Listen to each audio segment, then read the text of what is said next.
السلام عليكم ورحمة الله تعالى وبركاته.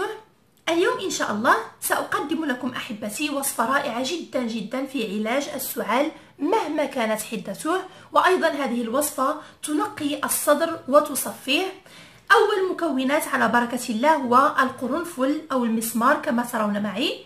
القرنفل معروف جدا بفوائده العلاجية للسعال. أحيانا نأخذ حبة القرنفل لوحدها عندما يكون السعال حاد، نمضغها أحيانا بين الأسنان فيذهب السعال بإذن الله. إذا هذه الوصفة سوف تجمع بين القرنفل وبين الحبة السوداء. نأخذ على بركة الله كما ترون وصفة رائعة جدا جدا جدا، والكل يشهد بصحتها. كل من جربها إن شاء الله سوف تعجبكم وتنال رضاكم، وتتركون لذلك في التعليقات بمشيئة الرحمن. إذا سنأخذ كما ترون معي القليل فقط من الحبة السوداء، رأس ملعقة تقريبا، قليل فقط. أضيف إليه بعض أعواد القرنفل تقريبا رأس ملعقة كذلك، لا نكثر. إذا هذه الملعقة الصغيرة كما ترون معي.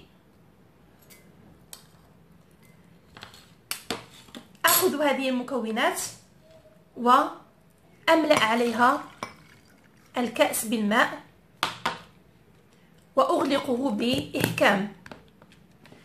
إذا أحبتي كما رأيتم معي هذا الكأس سيبقى منقوعا طيلة الليل، وفي الصباح إن شاء الله نصفيه ونشرب الماء على الريق، فيبدو لكم إن شاء الله تحسن من اليومين أو 3 أيام الأولى لاستعماله، وتحون من مشاكل السعال وحساسية الصدر والصدر الممتلئ. ينقيه ويصفيه كما ذكرت لكم.